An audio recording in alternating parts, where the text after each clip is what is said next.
परमेश्वर ने स्वयं मानव इतिहास में इस आत्मिक रिवाइवल के द्वारा या इस आत्मिक रिवाइवल के माध्यम से अलग अलग समयों में सिविलाइजेशन को बढ़ाने में मानव जाति की हर समय उसने मदद की है।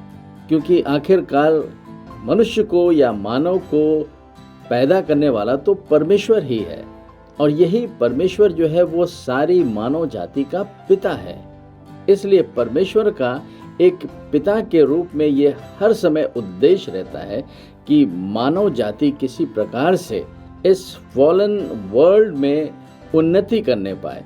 वैसे तो जब परमेश्वर ने बागे अदन में आदम और हवा को बनाया तो उसकी व्यवस्था ही पूरे तरीके से बिल्कुल अलग थी, क्योंकि उस बागे अदन में पाप नाम की कोई भी ऐसी वस्तु नहीं थी और मनुष्य जाति हर समय परमेश्वर से जुड़ा हुआ था, यानी कि परमेश्वर की महिमा आदम के अंदर पाई जाती थी।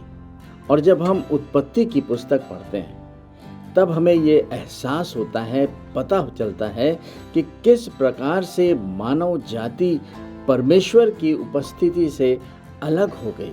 And that is all because of the fall of Mankind.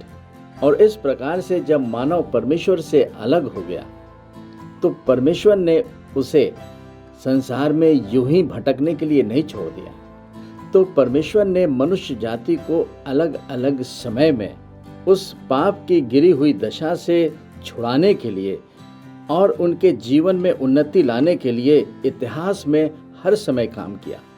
और जब हम परमेश्वर के बारे में बातचीत करते हैं तो हमें मालूम है कि परमेश्वर एक आत्मा है और उसी आत्मिक प्राणी ने मानव जाति को भी आत्मिक प्राणी बनाया अपनी समानता और अपने स्वरूप में।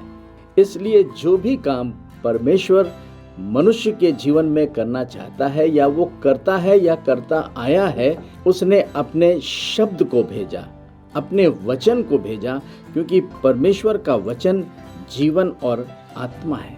इस प्रकार से परमेश्वर जो आत्मा है वो हमारी आत्मा की एक बहाली के द्वारा, एक आत्मिक जागृति के द्वारा, या जिसे हम कहते हैं आत्मिक रिवाइवल के द्वारा मानव जाति के जीवन में अलग अलग समयों में काम करता रहा है।